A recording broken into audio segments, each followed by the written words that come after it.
Welcome, welcome. I was on Lucha time today. I was on Lucha time. I'm here. Welcome everybody to the Three Count Rumble. This is sort of the live wrestling news show, which is I guess what we're going to do here. Got a couple of stories, not many. So it's mostly going to be shooting from the hip. So we're going to talk about a lot of WWE stuff so far. The Rock being a WWE executive. Endeavor talking about buying WWE, which everybody's been pushing for seemingly forever. Um, might talk some AEW stuff. Ace Steel being fired, which there's not much to say about that. Ain't much to say about Ace Steel getting the can. So it just is what it is. And yeah, if we get bored enough, we're definitely going to go into the Naruto stuff because there's a lot to discuss when it comes to that. Even though I left my notes downstairs, I didn't think I was going to need them. So, um, and we also want to talk about that post I put up, whether the evolution or the shield, which one is kind of more important. I guess we could talk a little bit also about Hangman, not Hangman getting knocked out, but Athena beating up that other girl. Because a lot of people have been talking about that. A lot of people have been having that conversation. But I don't know what more there is to it. So we're just gonna bounce around some subjects and see what we get. How about that? All right. Oh, Kevin Spacey beat the case. Well, I'll be damned. I'll just be damned. All right. Hello to everybody. How is everybody doing tonight? Hopefully, all of you are doing very well. Um, oh yeah, I forgot to mention this too. Brandon Thurston. Uh, I guess he did a conversation with Wrestling Inc.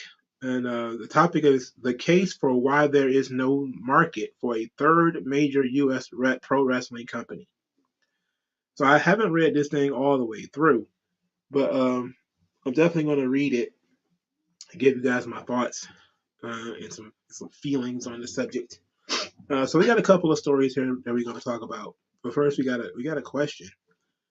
Um, WG Phil says favorite attire from Edge's WWE return from Royal Rumble 2020 to Extreme Rules 2022. Man, I don't pay attention to that stuff. I would guess his SummerSlam attire against Seth Rollins.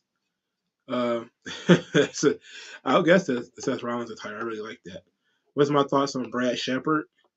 Uh, he's one of those wacky wrestling journalists where he seems to be less credible than the others. Um, it's it's just he's seemingly somehow in some way even less credible than some of the other guys that have popped up in the wrestling circuit. But sometimes these guys, they're not very likable, but they might be on point about something because they might know somebody. That's why, like Billy Body, um, he's not very well liked, but sometimes he nails things. Sometimes he actually nails something. So who knows? But I don't listen to Brad Shepard. I don't follow him on Twitter either. I don't have a problem with him.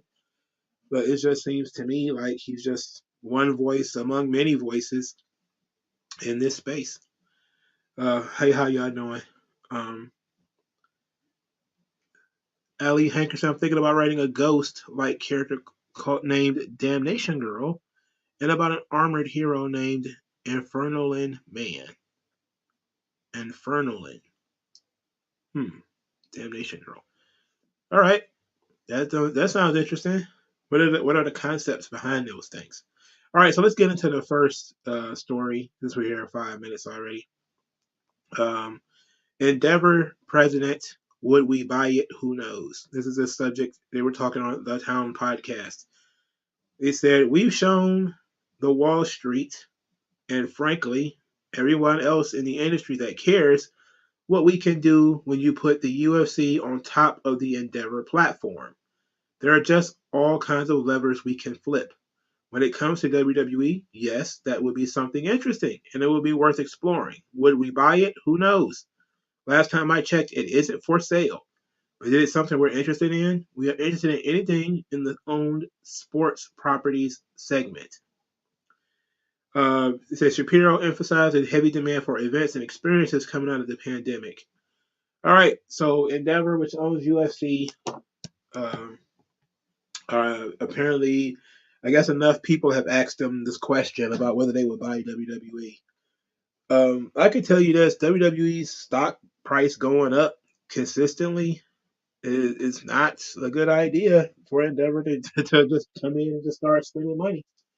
Uh, Typically, companies, yeah, when things go up, you do see a likelihood of a purchase or a buyout or something like that. That's just general interest. But since WWE's stock has gone up so much, that's how much Endeavor would have to pay for it. You know, if it's, I think it's $72 last time I checked. I don't know, it's a couple of days ago. You would have to pay $72 a share for WWE. And Vince McMahon has, I don't know how many different shares. He has a lot, like 80% of the company or something nutty like that. That means 80% of the money gained from a sale would go to him. So he would definitely have to agree with that. And I don't think it'll ever be sold while Vince McMahon is still alive. I just don't see that happening. Um, but stranger things have happened. I'm surprised he still hasn't come back yet. I could have sworn Vince was gonna be back by now, but Vince is not back yet. So, but Endeavor working with UFC, um, it's done good for UFC, I think. But I think UFC was already pretty good. You know, I think UFC hit a plateau where they had so much content, and you know they produce a lot of content too, UFC. But a lot of the stuff that used to be successful for them, it really isn't anymore. A lot of the behind the scenes, like Ultimate Fighter, that stuff used to be successful for UFC. Now it's not. Nobody really cares about the Contender Series or the Ultimate Fighter or anything else. A lot of the TV uh, fights, the ESPN fights or ABC fights or whatever, they do okay, and it's good to be in those markets, but they don't run those markets uh, often enough. It's still mainly a big fight pay per view business, and you got to have big fighters in order to sell those tickets. Now, Endeavor would probably be able to really cream some shit with WWE, um, but I don't know. I don't like the idea. I've always said that when you have WWE with no McMahon's, that's Disney without no Disney, you know, and the original concept is going to get lost in the shuffle. And I can tell you right now, I don't like the idea of it being lost in the shuffle in that way. No matter what you feel about Vince, there was a certain magic to it, and that's the same thing I was saying about Disney. Success comes in a interesting way, and you just can't replicate it. You know, it's like what can Endeavor really do for WWE that WWE can't do for themselves? You know, they can break into their own markets. You know, they already got the Peacock deal. That was something that they came up with on their own. You know, where can Endeavor really take them that they can't go on their own?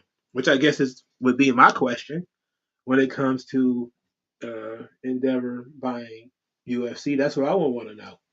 I would want to know what can Endeavor do for WWE that they can't do for themselves.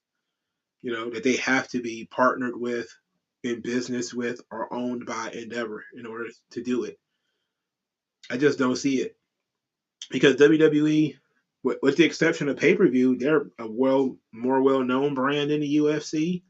They're a lot have a lot more followers on YouTube and social media than UFC. They probably have more fans, especially legitimate fans in UFC. UFC has a lot of casuals because that's just generally sports. A sports thing is sports have a lot of casuals. Um, so I don't know, man, but it would be interesting. Not they will be able to integrate WWE very easily because WWE's business model is very simple.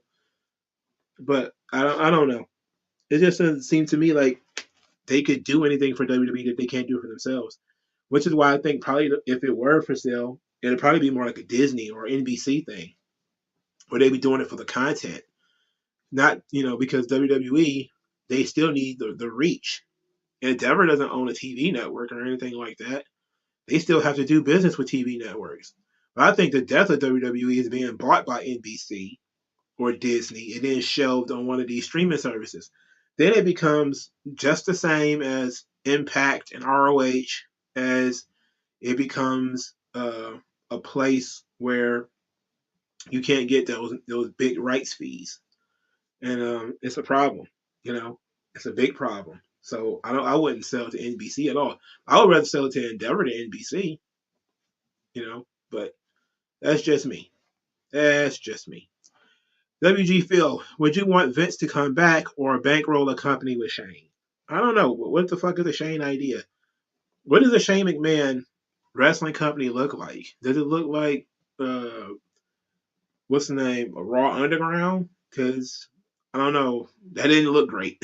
I can tell you that. That didn't look great. I wouldn't mind Vince bankrolling the company though.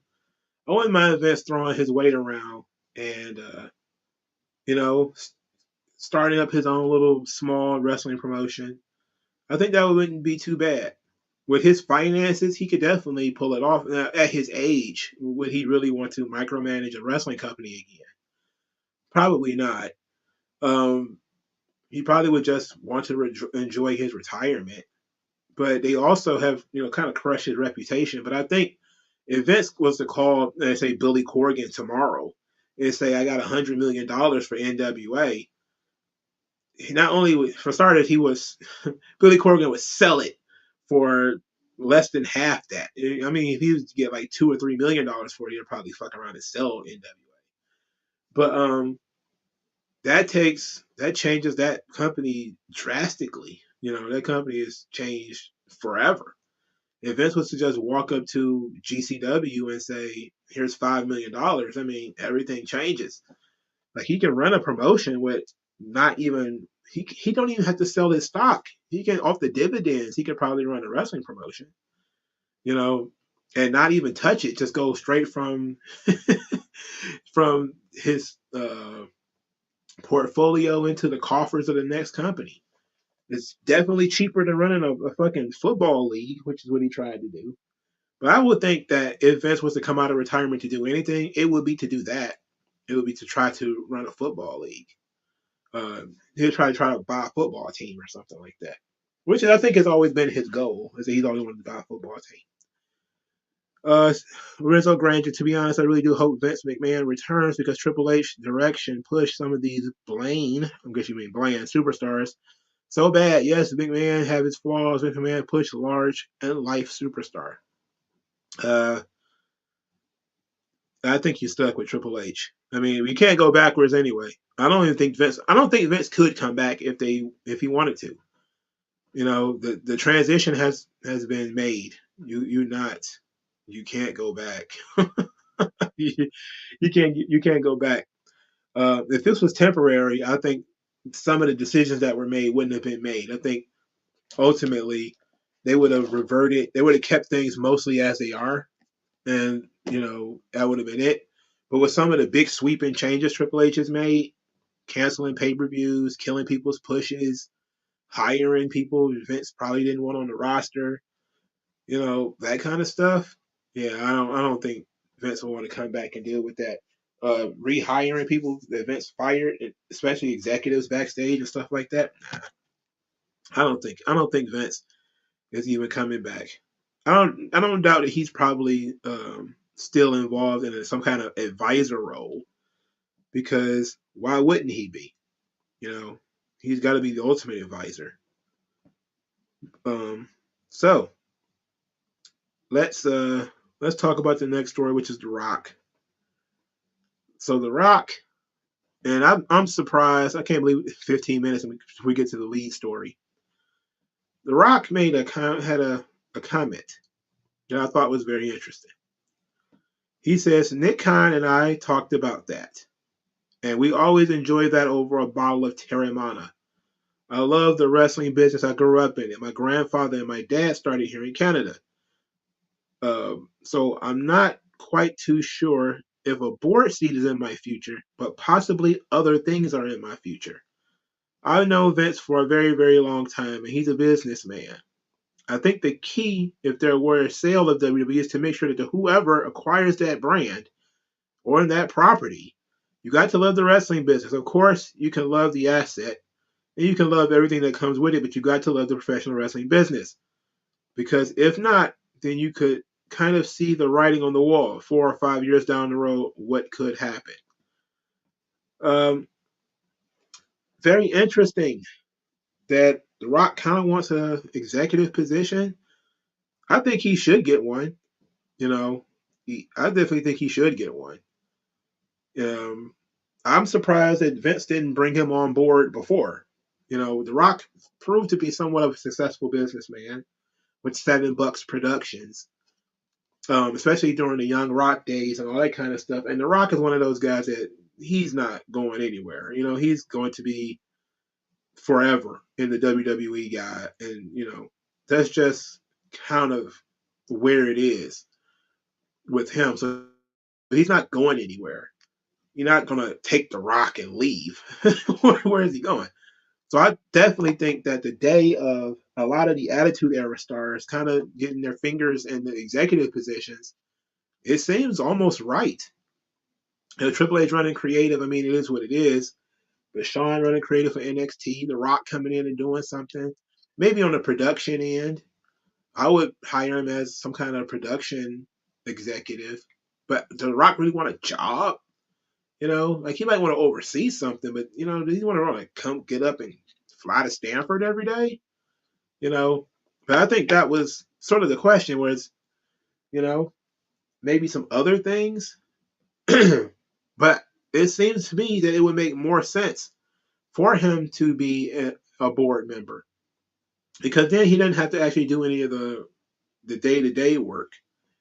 You know, yeah, at some point in the future, I guess, but why wait so long? I mean, it's already been long enough. Like I said, The Rock is already a success story. Um, he's what is he 50 yet? The Rock is what? If he's, I'm not sure if he's 50 yet, but he's getting up there in age. I know he's still old enough to be doing superhero movies and stuff like that. He wants to do that kind of shit, and he doesn't want to go and work at some stuffy office. But he had a significant hand in this company being what it is. You know, I'm pretty sure if he just makes the phone call, if he really wanted to, he could have gotten a job a long time ago. You know, I definitely think John Cena should get one too. Everybody except Hulk Hogan. Cena should get a shot too to be an executive. I don't know if he wants to. He's still pretty young. I know he's in his mid 40s, but that seemed to me to be the right decision. You know, why wait for these guys to get 60 or 70 or whatever and then decide, hey, I'm going to make you an executive producer or whatever. Get them while they're young and they got ideas. I know The Rock wants to do his own thing and maybe not him, but I think him and Cena and Batista and all those guys who had success outside of WWE bring that success back in. You know, that's what I would do personally, but not saying that they should have any experience actually doing that stuff. But executive whatever it is they would do. But it would be nice to be able to say that you can retire in the wrestling business by going back into the office, which is what guys used to do in the territories. Guy got so old he could barely work. He became the booker. He became the booker. Then he may have uh, become an assistant, an office boy, or something, a producer, an agent, or something like that. The Rock ain't about to do nothing like that. He's gonna do something in Stanford, and he should definitely do something with production. Maybe produce some more WWE content. You know, they always got extra content that need to be made. Like they made Young Rock. I'm pretty sure they can make some other stuff, other TV shows with that Seven Bucks Productions can work on. You know, that could be great. I don't know about The Rock and Cena helping out in the Performance Center. I mean, what you can't teach the magic that those guys had. You can't teach that shit. Um, you can't teach charisma. Like you really can't. You can. I mean, teach, that spark, but you can know how to capture it. You can know how to carry yourself like a star. There's a lot of things that you can learn from them that maybe the performance center doesn't really focus on. I guess about character work and stuff like that. I guess you could learn that stuff from them. Promo work, confidence. I guess that could work. Um, I like the idea of The Rock being an executive, though. Um, I just I just know it's probably not going to happen for another decade or something like that because he's still pretty young. So it's like, yeah, he's not about to become an executive right now. Wrestling isn't his life anymore. Also, his grandma used to run a wrestling company, Polynesian Pro Wrestling. So it'd be a nice little fitting uh, tip to the hat from his grandma getting put out of business by Vince McMahon to him being hired by Vince McMahon and an exec. Well, he wouldn't be getting hired by Vince. He'd be getting hired by Stephanie and some kind of, or Nick Khan, who he just happens to know, right? What's the what's the likely outcome? The Rock knows Nick Khan. Nick Khan becomes co-CEO of WWE. The Rock's not like, hey, there are some things that I kind of wanted to do in the office in WWE. Maybe they've talked about it already, but I wouldn't be surprised at all that Vince and The Rock had already had this conversation. That near the end of The Rock's movie career or whatever, he was just going to come back and work in the office. So this conversation, I don't think a guy like Undertaker could do it, but The Rock, yeah, I definitely see him doing it. I can definitely see John Cena doing it too. Like once they get to a certain point, I don't think um, they should be anywhere near the ring when they're doing that stuff. And The Rock hasn't formally retired yet, neither has Cena. But once they get to a certain age, yeah, they should probably have office jobs somewhere, at least some kind of executive position where they can utilize what they know and what they learned from their time in Hollywood in WWE. To me, that would be the best usage of them. But they're both too young to do it right now, and I don't think anybody really would. Um, I don't think anybody would really. It wouldn't be serious enough for them. As far as it's not the most important thing they could be doing with their time is, again, wearing some damn suit, walking around Stanford. I just don't see them doing that. It just seems silly to me that they would even consider it. But I'm interested in The Rock being an executive.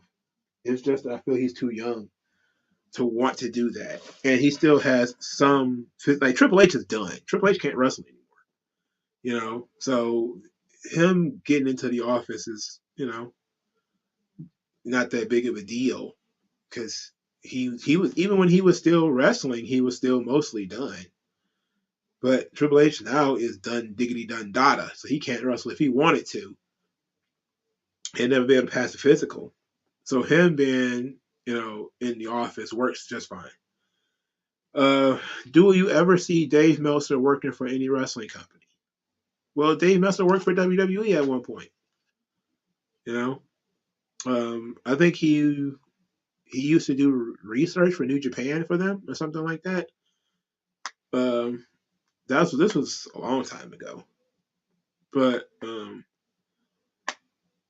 so but Dave Meltzer, I think that nowadays he probably would never go work for some other wrestling company because he saw. Besides, I think most people enjoy his work so much that he doesn't need to do that. When you got a guy like Ryan Satin who left the pro wrestling sheet to go work for Fox, the first thing that happened is all the wrestling journalists turned on him and started saying that he sold out and he works for WWE and all that kind of stuff. Even though that's not true, he works for Fox. um, that became an issue. Like people already attack Meltzer and say he's on the payroll, even just because of his seemingly permanent AEW bias. But his AEW bias can be explained mostly by the fact that he's just friends with the guys who work there. You know, He's friends with the Young Bucks. He's friends with Kenny Omega. There's no conspiracy theory there. He likes those guys. He's been putting those guys over for years, and sometimes that's just all it takes, you know. So it's not that big of a deal. But I don't think Melster will ever actually go work for somebody. He doesn't need to. He got too many idiots paying him. What was this, $12 a month? You know, why would he? Why would he take the pay cut and then slash his reputation? Why would he do that? That doesn't make much sense. Now let's go into this Brandon Thurston article. Um, I'm only 25 minutes into this video. Oh boy. Okay. Brandon Thurston had a conversation with Nick Hausman of Wrestling Inc. Brandon Thurston says, I don't think there's an opportunity for a third wrestling company to make a lot of money. I think wrestling is way overinvested in. I think there's a lot of passion that people have for wrestling, and that passion greatly outweighs the business opportunity that exists for wrestling. I don't think there's a great TV rights value opportunity. Not only is it difficult to even gain any traction as a wrestling brand that exists in any kind of national awareness, that's difficult just on a creative level. But just on a level of finding the right talent now, especially now that you've got AEW eating up the talent and Triple H under WWE under Triple H actually valuing talent more appropriately, finding the right talent is very difficult and very competed over. He says when it comes to Impact, he says Impact in the Showbuzz Daily Top 150 cable original since Thursday Night Football has been competing with has been out of the 150. So I think the value of Impact, even when it's over the summer and spring, where there hasn't been football to push its ratings down, it doesn't crack the top 100. So I don't think there's a great deal of value in Impact Wrestling as a TV property. Now, we talked about WoW. He says, WoW will do something different. It's a very niche product. He says, even in the case of WoW, we're talking about how impressive and over expectations of WoW viewership is. If you look at the demo, they did a .03 and a .06 in the demo. I don't know that they're breaking the top 100. So, interesting. I don't necessarily agree. I think it's too much to ask whether other people want to invest in a product that does not yet exist. Like, it's like saying, all right, you got GM, Chrysler, and Ford. There can be no fourth American car company. And then boom, here comes Tesla.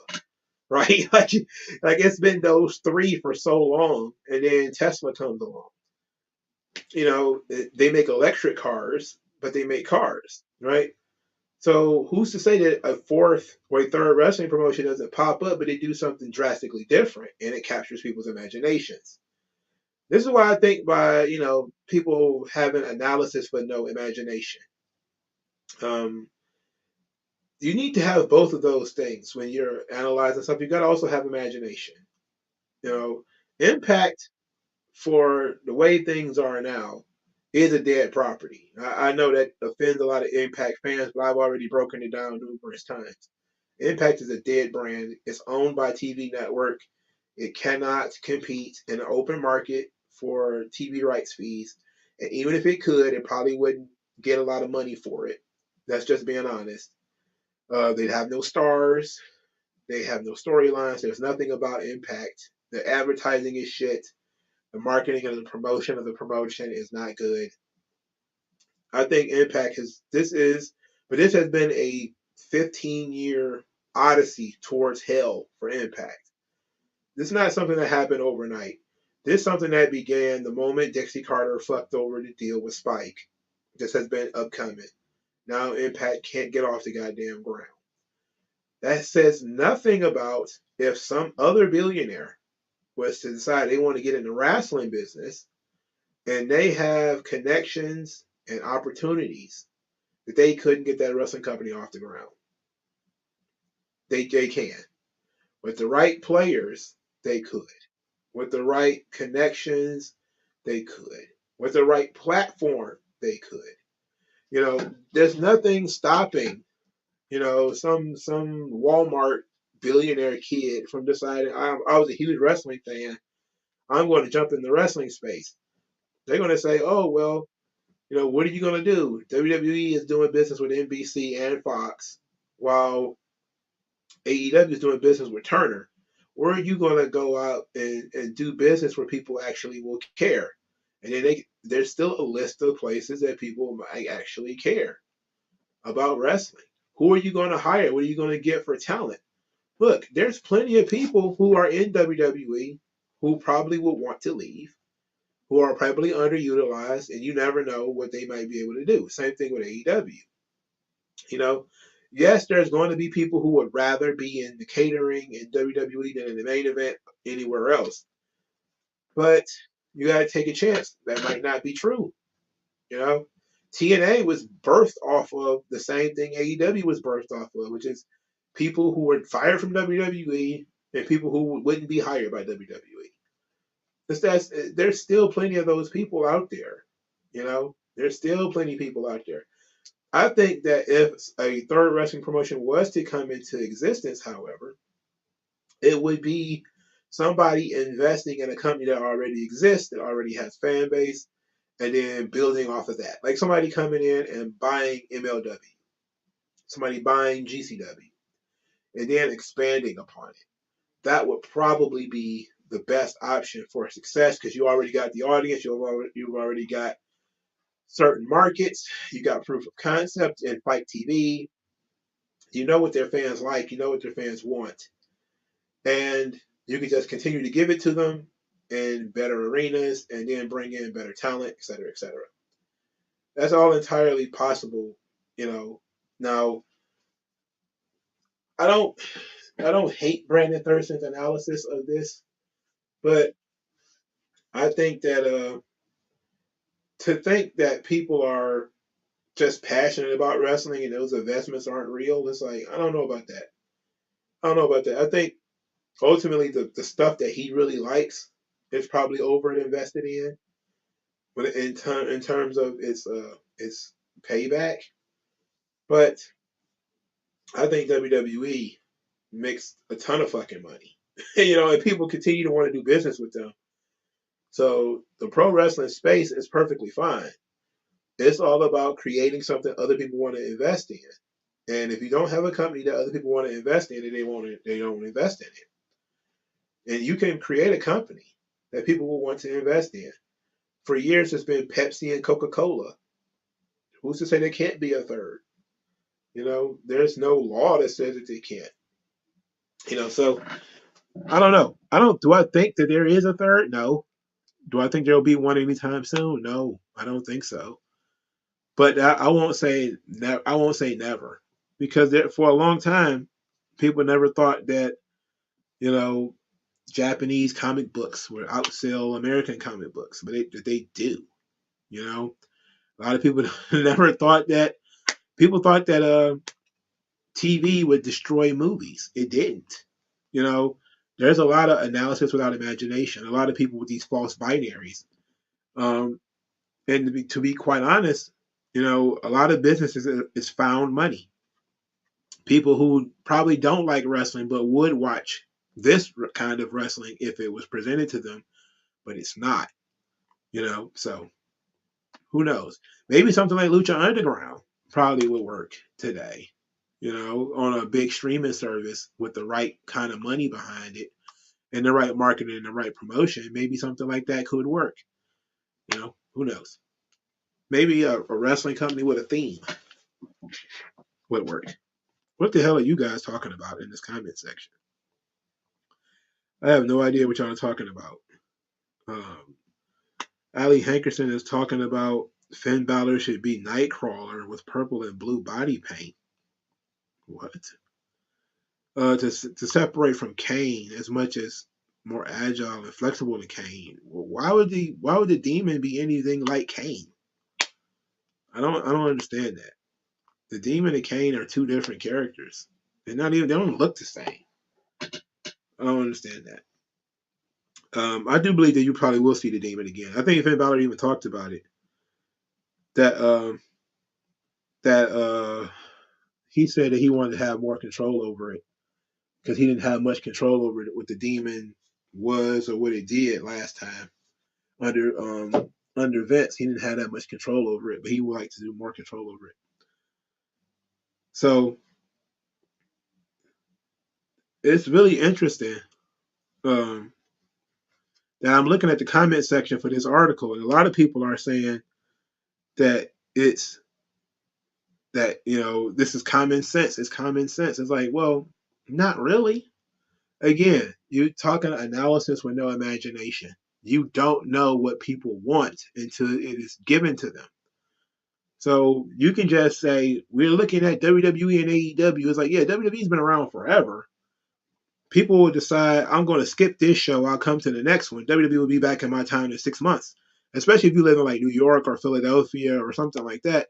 You can take a wash on a Raw or SmackDown or something like that and be like, there'll be another one coming in a couple of weeks. Especially house shows. House shows are, people are just going to be like, look, I'll just wait for when Raw comes to town. That'd be later this year, because it'd be like 4 or 5 months from now. Get an opportunity to save some money. But if you create an organization that is interesting enough to that audience, it could work. AEW but see, AEW also runs the same markets again and again and again. They're going to lead to burnout. They run Chicago a lot. They run Philadelphia a lot. They run New York a lot. So they are staying in the smart hubs, and then they're going to end up burning those markets up because it's been 3 years of it. So now you're going to get the same thing. People who live in Chicago are going to say, I don't need to go see AEW because they'll be back in 3 damn weeks. So I'll just wait and we'll come back then. If you create a market if you create a show that people are interested in coming to see live, then they will come and see it live. If you create something they want to watch on TV, they will watch it on TV. But you can't say that because AEW isn't doing well or because WWE isn't doing well that this exists. Because remember, everybody thought that all these millions and millions of wrestling fans who stopped watching WWE would automatically start watching AEW, and that didn't happen. So you can't make analysis without imagination. You've got to be able to look into the future and understand that you're not doing everything possible right now. You're not spending all of the money you possibly can right now. You don't have all of the best wrestlers in the world right now in one place or in 2 places or 3 places. You don't. The way businesses usually work is that they become stratified. There's going to be the market leader, the closest second to the market leader, then probably some distant third. It's going to be McDonald's, then Burger King, and then everything else fighting for 3rd, 4th, 5th place. That's just kind of how it is. But there's still plenty of White Castles and Wendy's. They're not number 1, but they exist. They're a thing. Just like Impact and GCW, they exist. They're a thing. Just like Defy Wrestling, they exist. They have their own fan base, but eating at White Castle doesn't preclude you from eating at McDonald's too. And wrestling fans seem to have that binary thinking where people watch either AEW or WWE. It's like, no, a lot of people watch both. Some people watch both. Some people follow AEW, but they watch WWE. Some people watch WWE and they follow AEW online or something like that. There's also the idea that Vegeta Lover 92 is talking about Triple H making a global wrestling company. That global brand of going beyond just the United States. That would probably be nice if somebody was a billionaire and they decide, I'm going to run a wrestling company, but it's going to be global from the jump. And we're going to start doing televised wrestling shows in Chicago, and then next week is going to be in Mexico, and the week after that is going to be in Brazil, or it's going to be in Abu Dhabi or something like that. Therefore, you're never in the same place more than once. You got a very diverse roster, and if the storylines get over and everything, people are going to want to come to your shows and see them. And then if you don't hit the same markets over and over and over again, then people are going to be more apt to want to see it. It's like what's that? Something what they call it? I think the McRib, that sandwich where they take it off the menu every once in a while. So people can get mad, and then they put it back on. And it's like a big thing, like yeah, the McRib is back. That's kind of how you have to do live events. The museums do that too. The museums will have an exhibit up for 2 months, and then they take the exhibit down, and it'll be down for 6 months, and then they put it back up because they want you to make it feel like there's a time there where you have to go see it. Like you got a month to go see it, and then it's gone for 6 months, or it's gone for 2 years or whatever. And that's a genius way of marketing. People don't do that with wrestling. People do wrestling shows, and they want to run more shows. They want to do weekly shows. GCW does shows pretty much every fucking weekend. Well, I think it's 2 weekends a month or something like that. That's still pretty regularly. They've been in Detroit, I think 2 or 3 times this year.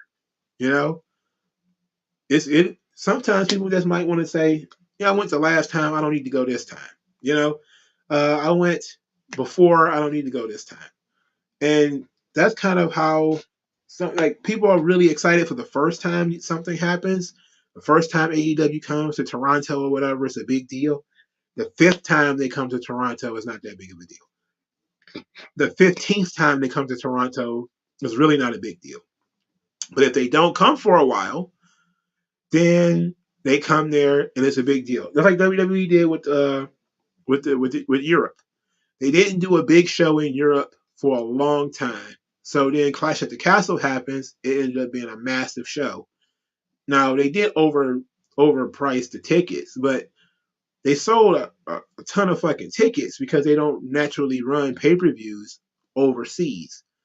Exactly, Vegeta Lover, is oversaturation. WWE is oversaturated in a lot of the markets that they go into because they hit those markets so many times. But AEW hits their same markets more times than WWE does, and because they have fewer markets. Like they consistently just go. They're kind of following their show, where the show is hot in Philadelphia, so they go to Philadelphia. The show is hot in Chicago, they go to Chicago, and then they just keep hitting those spots over and over and over again. And then at first it was big buildings and they make a lot of money. Now it's like, still crowd is still very boisterous and very excited, but the buildings aren't sold out. You know, it's like CM Punk coming back for his first wrestling match. Everybody's very excited, but 6 months later, what's happening? What's going to happen? Like AEW was forced to go to Canada. And I don't mean forced as in somebody put a gun to Tony Khan's head and said you better run Canada. I mean he needed a new market. He got to open up a new market, and Toronto is a wrestling town. It's always been a wrestling. Montreal is a wrestling town. Canada is a good market for wrestling. TNA, when they were having WWF too, when they were having difficult times in the United States, they would go over to Europe. WWE, being a global wrestling promotion, it exists. The same product that we watch on Monday from the same fucking place is the same show that they get in Japan. It's the same show they get in Stockholm, Sweden. Take the fucking show to Sweden. Like let's see what kind of buildings they got in Sweden and what kind of fans they might have, and what they might want to see and what they might want to chant or something like that. I don't understand why we're not doing it. I know it's expensive, but it shouldn't cost us that much to be able to take a chance and do that. Vince took a chance in the 90s and he would do it. He did that one Raw from Europe, and it was like from Germany or something like that. That was great. It was a little dark, but it was great. Just having a different audiences, different experiences. Who's to say that somebody won't do that and revolutionize the wrestling space by doing it? It don't even have to be an American. It could be some Mexican wrestling fan, Mexican billionaire decides he's gonna bypass CMLL and AAA and start his own wrestling promotion full of luchadors who speak Spanish, and he goes back and forth between Mexico and South America, and then maybe hits Cuba, And then, Japan loves Lucha Libre, so maybe he goes over there and he does that. The Lucha Libre style fits well with the European world of sports style. Maybe he goes over there and does that. He just said, you know what? I'm going to hit some of the major cultural centers around the world. London, New York, Tokyo, et cetera, with a wrestling show once a month. And, rake in the dough, tell good stories, have good matches. And since AEW has independent contractors, you don't need to worry too much about the talent. Okay, you can't use Jericho or Moxley, okay, but there's other guys on AEW's roster I might be able to use who I might be able to turn into big stars. So that's just something I'm thinking of when I see a guy like Brandon Thurston say that there's no room for a third wrestling promotion. I say you don't have any idea what these people might be thinking or what their plans is. You know, I think that he's not wrong in terms of where he came from in terms of his analysis. He's just wrong in the fact that he doesn't have any imagination. And just because you can't think of a way to make any money off the deal, don't mean somebody else can. Okay. Vegeta Lover, expensive WWE has billions of dollars. That's why Triple H is pushing this now. Yeah. I mean, WWE has tons of money and nothing to do with it, really. You know, they I don't know if they stopped pursuing some of these licenses or tape libraries. Like WWE has tons of money, and they're building a new headquarters. They're going to build more performance centers, but ultimately, what are they going to do with all this money? Like they're just going to keep hiring fucking wrestlers, I guess. Keep making wrestlers. So it's like, okay, but how about you do something to actually grow the business? Growing the business might mean, doing global shows, more beats from the east kind of stuff. They go to Japan every year. They go to Mexico all the time. Like I think we talked about this when it comes to like Lucha Blog, who's talking about how WWE doesn't do well in Mexico. I'm like, how much of that is the Mexican wrestling fans? They don't get WWE a lot, but when they do get it, it's just a house show. What if you told, and plus Mexico is a third world country. So what if you tell people straight up, we're going to have a Royal Rumble in Mexico. We're going to have a pay-per-view in Mexico. That might boost business, at least the first time you do it, and create a foothold somewhere else to do something else. And straight up, you're not coming back until next year or something like that. That might entice people to actually show up because they might not even be alive the next time they do that kind of thing. You know, that's what I'm saying. Like you gotta have vision. You gotta have creativity. Vince McMahon was one of those kinds of guys. He had vision. He's one of those guys that if there's a moon and we can get to it, let's have WrestleMania on the fucking moon. The only problem would be whether New York can see it or not. Which is why I believe he never had like WrestleMania in London or anything like that. It's because it would really fuck over New York and the areas that, are the bread and butter of the WWF. Otherwise, I'm pretty sure he would have had WrestleMania in London or something. It's got to be a reasonable time. Like, could you imagine people having to wait till 4 a.m. to watch WrestleMania? A day like that will come. It might be WrestleMania 52 that emanates from Osaka-jo Hall in Japan or something like that, but it's going to happen eventually. Eventually, there's probably going to be a WrestleMania in Saudi Arabia, and people are just going to be stupefied by that. But I'm telling you, it's likely to happen someday. You know, they might just say, "Fuck it, $2 billion, bring WrestleMania to Saudi Arabia." And what they going to say? No, like they're fucking oil billionaires. They can do whatever they want. We're going to have 4 straight WrestleManias here. Because we want to. And it'd be exotic and it'd be different. I like that idea. But that's the kind of thing that when you say there's no market for a third wrestling promotion, that you're not considering. You're not considering that somebody might have a vision of how to monetize a company of that size, what kind of funding they might have, what kind of investors might be involved. There's been all kinds of people who have dibbed and dabbed in wrestling in one way or another, and they jumped out of it before they really got too deep, or they got pretty deep and things didn't work out. Like Mark Cuban, he was almost involved with wrestling. Rick Rubin was a record producer. He was involved with Smoky Mountain. Billy Corrigan was another one. He was, helping to fund several wrestling promotions, including Impact, before he ended up buying NWA. You never know who's going to be involved, or who might be interested. Like, who knows? There might be somebody who might be thinking, I want to get into the live event business, but what the hell do I want to do? The circus is pretty much dead. Ringling Brothers, Barnum and Bailey, all that kind of stuff. You might want to get into, rap, concerts or something like that. And they might be like, okay, well, that's kind of oversaturated. And then somebody hits you with like, why don't we start a wrestling company? Like, wrestling? Like the WWE? Like, yeah, we could do something a little bit different. And then they go and try it, like it, or it works. And then, as you know, you got something completely different going on. You never know. You never know. But that's very good. I didn't mind his take. I just wanted to offer a sort of a devil's advocate position on this thing. But still less than an hour in. We're still less than an hour in, guys. We got to talk about something. I'm kind of running out of material already. There was supposed to be a Stone Cold Steve Austin cartoon, but it's not happening. Ho hum. I don't know.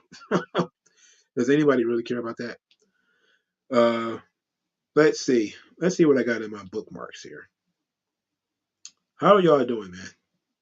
Oh yeah, I forgot Brian Gerwitz and Vince Russo kind of had a war of words on Twitter. It wasn't much though.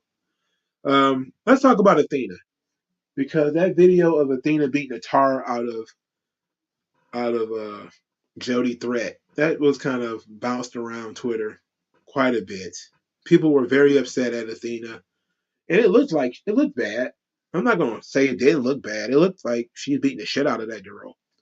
At the same time, though, I didn't see what the girl did. I didn't see the girl do anything. So people said that they had people who watched the entire match, said that both women were being stiff. And, it was, of course, clipped that way so that Athena could look like she was being more aggressive. But also, if you watch closely, outside of some of the ugly bumps that the girl took, Athena was pretty safe when it comes to like the forearm shivers and stuff like that. Like, she wasn't like, caving her head in. But she absolutely was pretty stiff in that match. I didn't really think too much about it though. I don't know what's got everybody so upset. Kevin Nash's son, I think that's very sad. He's only 26.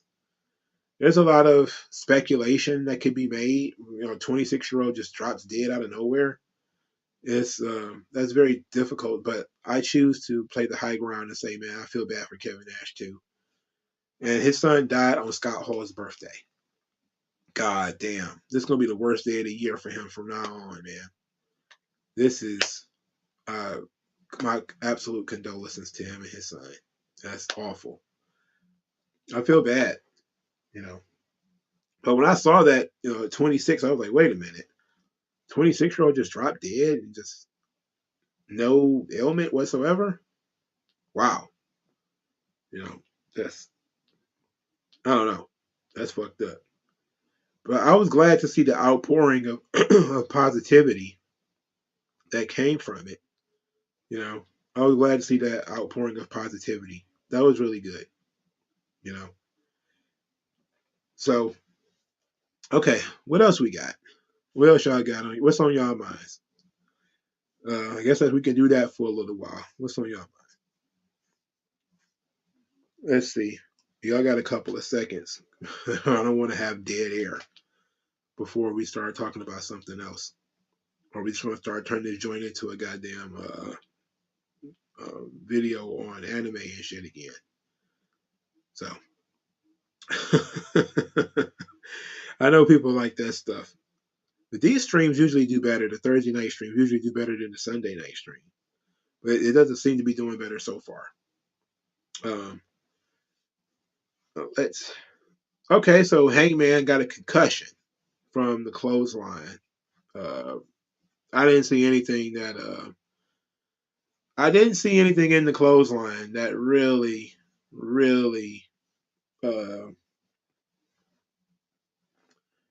indemnified Moxley. You know, he just threw a clothesline. Like it's it just nothing. You know, indemnify. That's not even the right word I used. Wait a minute, is it? I'm not sure. Did I use that word? I don't think I used that word in the proper context. I should say convicts Moxley of impropriety in that clothesline. He looked like he barely touched him. So I'm thinking that the knockout might have come from the flip. So maybe when he did the flip, he hit his head. I don't know if he was knocked out before he hit the ground because why did he flip then? You know, he had to have maybe hit his head on the ground and then that was it. Because if he was knocked out before he hit the ground, he wouldn't have did the flip. You know, because your body would have sank at that point. He could have melted into the mat, not get a flip. So I'm thinking he hurt himself on the flip. But there's a lot of slow motion video on that. It doesn't look very good. I can tell you that much.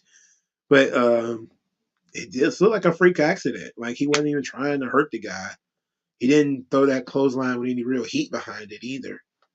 It's just Hangman took a bad bump. So it might have been it didn't look like it was the whiplash because it didn't look like he was hit that hard. Maybe his fist hit him in the head. Who knows? But I'm pretty sure it wasn't the clothesline itself because he did that flip, and that flip was pretty athletic, and it takes a lot of body control to do that. So I'm guessing it had to be on the fall. Lorenzo Green said, I had to watch your NXT review, great reviews, but you, dude, I like you said you missed NXT 2.0. I missed NXT 2.0. NXT 2.0 was entertaining, fun shows. I appreciated having storyline and characters that were more fun. Yeah, a lot of people want these wrestling shows to be too damn serious. Um, it just seems very weird to me that everybody wants these super. Like, I agree that the WWE was too silly. There was too much silliness on Raw. There was too much comedy. You know, Vince overdid it with the comedy stuff, and it wasn't great. But now you miss the lightheartedness of it now that it's gone. You know, because a lot of the really fun stuff, like somebody posted a clip, I think it was from 2020, where Bray Wyatt did a segment with R-Truth and Huskus the Pig Boy, and R-Truth thought Huskus was Bray Wyatt's son. For starters, I did not remember that. I did not remember that actually happening. Second, it's fucking hilarious because Bray Wyatt is in a segment with R-Truth, and it's great. That's the kind of shit that I missed about WWE. It's so like R-Truth being involved with top guys doing comedy segments. Like that shit would have been excellent. I want R-Truth to pop up with the Bloodline one day. Just show up behind him, just there, like he been there the whole time. And then they notice that he's standing there. And he, oh, my bad, y'all, my bad, y'all. You know, something, just something funny, like legit funny. Like Sami Zayn is legitimately funny. That's why he's such a bright spot on the show now, because he's allowed to be funny, he's allowed to be silly, but he's also allowed to get in the ring and have serious matches. And that's where Vince kind of got things wrong. Is he would have the silly comedy guy just get beat in 2 seconds because it didn't matter. He was a silly comedy guy. But I miss that levity from Raw. I don't want that much of it, to be quite honest. But in comparison to some of the grim shit that we got on Raw, lately, where everybody's super serious and fucking Dakota Kai exists in our world now. It's like, come on. Oh man, Conan really buried her. Ooh, we're gonna talk about that in a moment because I forgot about it until just now. I should write it like a. I do actually write down an itinerary, but then I always just leave it somewhere. Like I'll be at work on break or something like that. Like this is what we're gonna talk about. This is what we're gonna talk about. This is what we're gonna talk about. And then I'll be like, okay, that's it. I'll rush to get out of there, and either I'll leave it behind or I'll put it in my bag and forget that it's there or whatever. It's never gonna go right. All right, the TLD said Mox hit him in the jaw and pushed the power button, and it was the momentum. That never happens in like boxing or anything like that. So no, I'm not buying it. I'm not buying that you got hit with a clothesline and got hit in the face, and you just did a goddamn flip. No, I can see that maybe he was already in the air when he got hit in the jaw, and then that was just kind of it. Maybe, you know, I can see that might be the case, but I don't think he's ever. You get hit in the jaw, you just matter of fact do a fucking flip. I ain't never seen that before. I ain't even heard of that before. But it's not just R-Truth though. It's like he had an entire crew of people that could do comedy and still be, add something to the show. I think Triple H he's overcompensating to a degree and removing some of the comedy. He removed too much. Like did we need several 24/7 segments on the show? No. But was it fun having R-Truth on TV do something that was completely off to the side, that didn't involve any of the top guys, and it was legitimately fun? Yes, that was absolutely fun. Um, that was fun as shit. You know, I just don't get it. You know, um, maybe, maybe. I'm just saying he's taking people who I think actually work and replacing them with people who don't work. One of the interesting things that I noticed is that Triple H is replacing people who were over with people who's not over. But here's the interesting thing: a lot of the stuff that happened under Vince is still over. Like the tiny balls chant for the Miz, like people are still doing it. Bum ass Corbin, people are still doing it. I haven't seen Dana Brooks since Triple H took over. I haven't seen none of them. Maybe I think Tamina was in a tag team match a couple of times. I think Dana Brooke had a couple of matches against Becky Lynch, but that was it. Dana Brooke has not really been seen since, she hasn't really been involved. That's why I said I think she might be on the cutting block. So it's unfortunate, man, but there's a lot of really fun stuff to be done with the 24/7 gang, and it's unfortunate a lot of them are gone. Because they could add something to the show. Why not the last time? Why not do you wanted to have a long match? Okay, fine. But then follow that long match with some comedy so that people can, laugh and have fun after, especially if the match is going to be dramatic or something like that. Let people calm down and have some fun. It's like sending in the clowns. I don't know if you guys watch Cirque du Soleil. I love Cirque du Soleil. It's tremendous athleticism and storytelling. If they actually get to tell a story in the show or something like that, they'll do a lot of stuff, and then they'll send in the clowns. And the clown was it's basically intermission. They go out there and they'll do some comedy. They'll get people laughing, and then they go right back into the story and everything like that. That's kind of what Triple H needs to do.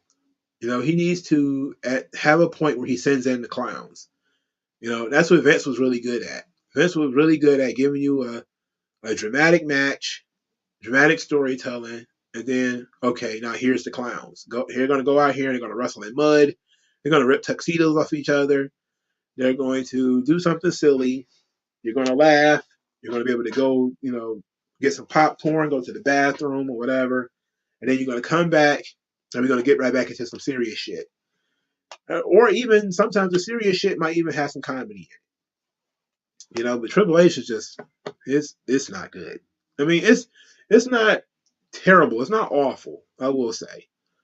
But it's just not what I'm interested in because he's not pushing the talent that I want to see, you know?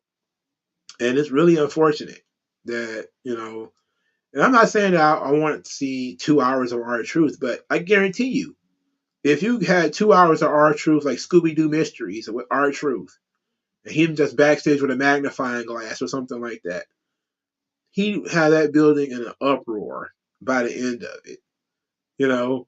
And it would be awesome. It would rule because that's what he's good at. And I saw so many people, especially lately, they would say shit like, that man's an NWA champion. They turned him into a comedy act. Like, bro, do you understand that R-Truth is right now, currently, over the age of 50? He's in great shape. He's not injured. And his sole purpose is to show up and bring smiles to children and shit. Like, that's awesome shit. How could you be mad at that? You know? I don't think you can be mad at that. Damage control is more than annoying. It sucks. And speaking of which, let's talk about this because Conan said exactly what I've been saying about damage control.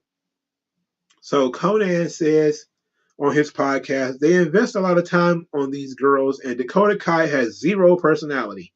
She's got that Mike Pence personality, which is absolutely none. When she talks, she's crickets inside the tumbleweeds. There's nothing there, and these two girls have dragged Bayley down. They did nothing to make me want to see them. Holy hell, what a brutal takedown by what a brutal takedown by Conan. I gotta say, I don't disagree. I don't disagree. Uh, do I need to add anything? Because I'm pretty sure I've said that before. I've said this before. Oh yeah, I forgot about this. This is interesting. Dave Melster did say that Adam Cole's career might be over. Now technically he didn't say that. Here's what he actually said. He said it's a concussion. It's a bad concussion, real bad concussion. But I have not heard. I don't know. He'll be back when he's cleared. Could be tomorrow. Could be never. I'm sorry. That's just very, very, very ridiculous to say. Could be tomorrow. Could be never. Like, why would you say that? Why would you say that? Why would you say that the guy could never come back? Why would you plant that in people's minds? Goddamn well, this guy is like 32 or 33 years old. His career probably is not over from a concussion. At least not. Well, this is pretty bad. I mean, he did get fucked up at Forbidden Door, so I don't know. It was pretty bad. Was it career ending? I don't know. Damage control is ruining Bayley's comeback. Oh yeah, it's already ruined, bruh. I saw a Bayley booty video today. Well, it wasn't a booty video. It was her in some shorts. She was on a backyard of her own house playing cornhole or whatever, and she was in some booty shorts. And I was like, man, she probably needs to like incorporate that into her gear in order to get back over. Just a month, just 4 weeks. Just wear those shorts for 4 weeks on TV, and let's see, get her back over. But I'm going to go on a limb and say it's not Io Shirai. Io Shirai is very good. Io Shirai is probably better as a babyface.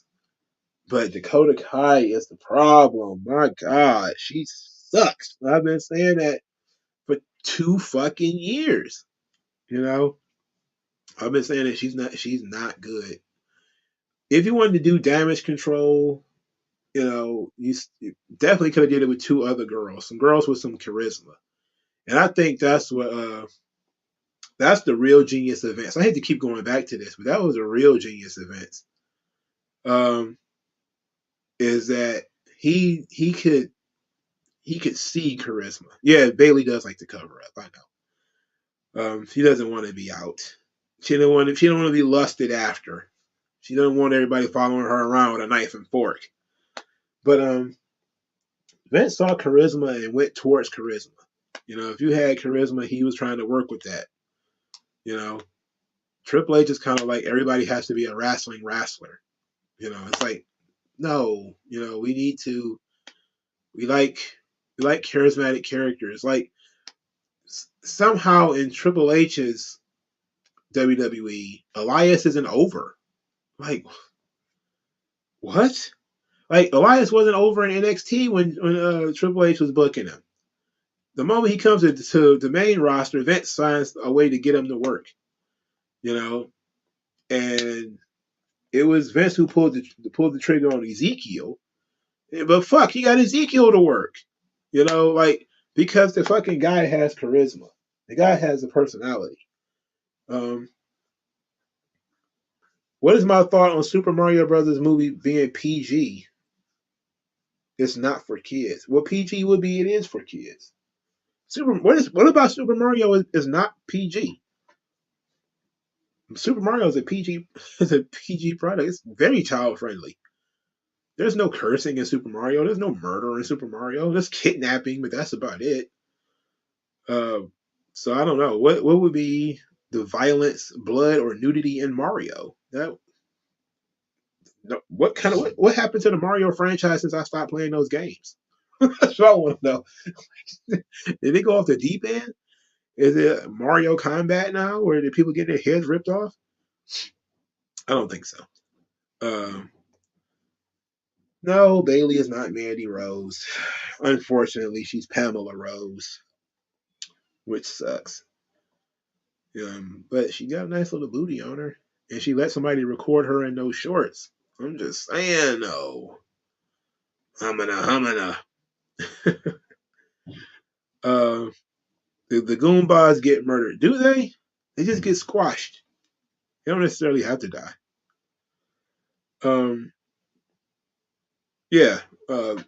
Bianca Belair has fallen off a cliff. And a lot of people fall off a cliff when it comes to Triple H, man. So I'm not even gonna complain about Bianca anymore. Yeah, Rick Boogs is another one. Um, Vince really liked that guy, was pushing him. Then Boogs got hurt. Sucks for him because now when he comes back, whatever Vince had planned for him, which looks to be an Intercontinental Championship situation, is probably going to get tossed in the trash. You know, so he's going to work hard, come back, and probably lose his spot because I doubt Triple H honors what Vince was going to do with him. He's probably going to go in another direction. I like Rick Boogs too. I just thought that it was in its pupil stage. You know, a Rick Boogs. I came to rock. It was in the pupil stage. You know, he hadn't had an opportunity to really break out and do too much yet. You know, so I think we were getting to that point before he got hurt that he's going to eventually break out and start doing more. Maybe even be a solo wrestler and win a solo championship. But we never got there. Same thing with Madcap Moss. He was a nice little project for Vince too. Remember, he was really over when he was wrestling Baron Corbin. And then I think, well, actually, it might even been during the Vince era where he kind of fell out of favor. But yeah, I agree. Gunther is the right guy. Gunther is the right guy. We don't need to remove him from his seat. That's the part of the problem right there, though. We got to be able to find ways to push people and get people interested in this show without moving that title. Who cut their hair and died? Who was that? T and Pyro. Gunther is he's always the right choice. Madcap probably does need a haircut. Yeah, I think Madcap is very intense. He can cut promos. He need to change his name though. That name sucks. I get what they were going with it, but it was Baby's first gimmick. It's over now. Time to move on. Yeah, we need to move on. I don't know if we would go back to Riddick. But we need to move on from Madcap Moss. That name kind of sucks. Um, Rick Boogs. Rick Boogs cut his hair. I didn't know he cut his hair. Um, I thought he had that weird Bailey side ponytail. I guess that's gone now. Oh. Did he cut his hair before he left, or he cut his hair during his injury? One of it. I don't know. As long as he keep that mustache, he ought to be all right. The guy had freakish strength too, but that was the thing that Vince looked at was look at your physique. He saw that Rick Boogs had a great physique, but he also um, had a wrestling background, and he also was very strong. So Boogs would do feats of strength and wrestling holds and just be very good. Yeah, that's that Stan Lee alliteration right there with the Mason Moss, Madcap Moss. Yeah, Vince is pulling a Stan Lee on that. Lorenzo Granger, I think Toxic Attraction need to be main heel on the main roster because Toxic Attraction entertaining group. Toxic Attraction is amazing. Oh yeah, he cut his hair before he got hurt. Okay, yeah, it must have been just before. So I remember every time I remember Rick Boogs, he had that crazy Bailey ponytail. Toxic Attraction should be a top act on the main roster. Something tells me that they won't be though, because Triple H is going to want to force damage control on everybody. He can't give up on him. The crazy thing is everybody seems to hate damage control. There's more than a groundswell of people who don't like damage control.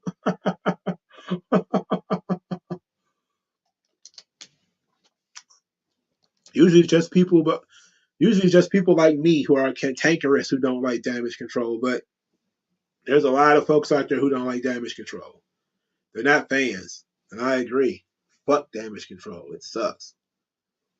It's actually just wasting away all the girls that I liked. It's very unfortunate. Very, very unfortunate. Okay, there was something else. Okay, let's talk about the Shield and Evolution real quick. So, I forget where I got this question from. Maybe I saw it on Twitter. Maybe I was sitting around thinking of it on my own. But I said, I wonder what people would think would be more important to WWE's future, uh, Evolution or the Shield. I got 111 votes. Evolution got 68% of the vote. The Shield got 32% of the vote. Now, I'm really questioning how much of that is nostalgia. That the Shield is modern WWE. Evolution is, 20 years ago. And people are like, oh, everything was better 20 years ago, therefore they picked Evolution. Even though the Shield was like 10 years ago. So it wasn't that much of a difference between the two eras. Now, from Evolution, you got Batista and Randy Orton that became top stars from there. From the Shield, you got Roman Reigns and Seth Rollins. And Dean Ambrose didn't do too bad for himself either. So, it's all about whether you line up the two biggest stars that came from the unit. So, are you talking about who's the bigger star between Batista and Orton? I don't know. I think that's a good question. Let's start right there. Who do you guys think is a bigger star, Batista or Orton? And why? You said Mox leaving is the difference. Well, he was there for a long time. He was WWE champion, made events of pay-per-views. Like, I think that he wouldn't even be in AEW if it wasn't for the Shield. You know, or he would be, but he'd be no different than Sami Callihan in Impact. He'd just be the guy who bleeds all over the place and falls all over the place. He wouldn't be considered a top box office guy. I don't think that he would be considered box office at all. If because he was on the independents, I don't think people would really consider him to be a box office bankable star. That was more CM Punk's thing. He was sort of the guy who was the big draw on the independents when WWE brought him in. So you think Orton is a bigger star than Batista? Orton in wrestling, but Batista outside of wrestling. Interesting. That's an interesting response. Neither one of them are bigger than Roman Reigns. So maybe the Shield is the right answer. Roman Reigns is singularly the Batista never overshadowed John Cena. He got close. And well, nope, he didn't really get close because the closest he would have gotten to surpassing Cena would have been 2015, 2005 rather, right after he won the belt. But they ended up putting Cena on Raw because he was a bigger draw than Batista. So, and they put Batista on SmackDown for that same reason. Yep, RKO is a huge meme. Cultural impact, moveset, charisma. That's why you say Randy Orton. Okay, yeah, I can see that. Loyalty. That's that. Loyalty should definitely matter. Loyalty should definitely matter. Batista, and I think that it's a good question to ask about whether Batista or Orton is a bigger star. I definitely think it means what field are you looking at. I think even though Batista is an actor and he's in Guardians of the Galaxy, even then I think he's probably still known mostly as a wrestler. You know, I don't think he's crossed over to being a serious actor who people know for their serious acting yet. You know, he hasn't done enough movies to be. He hasn't done the right movies. Let's say he's done quite a few. He hasn't been starring role. He's not The Rock yet. You know, The Rock is a guy who's known for being front and center in some action properties. Hell, even Cena has been in front and center in some more action properties than Batista. Just Peacemaker. Hey, Batista was part of an ensemble cast at Guardians of the Galaxy. Now, he was an important part to that, but that was the biggest role he ever played. He wasn't even the star. He was just an important piece. He was an Endgame. He got an Avengers paycheck. That's very good. He was part of a blockbuster, movie. You know. So yeah, maybe the kid sees Drax. I think that's maybe a good point. That's true. Memes don't get you paid like a blockbuster movie. I think Randy Orton has crossed over quite a bit to pop culture, though. Just from wrestling, though, without doing movies and shit like that, I think he's crossed over to the mainstream. But I don't think Randy Orton. I think he's going to end up being a Shawn Michaels like guy, where he's going to be very well known within this, and anybody who's ever watched wrestling in the last 15 to 20 years will know who Randy Orton is. But to people who have never watched wrestling in their lives, they'll probably never hear the name Randy Orton ever. But Batista at least will be Drax the Destroyer, you know.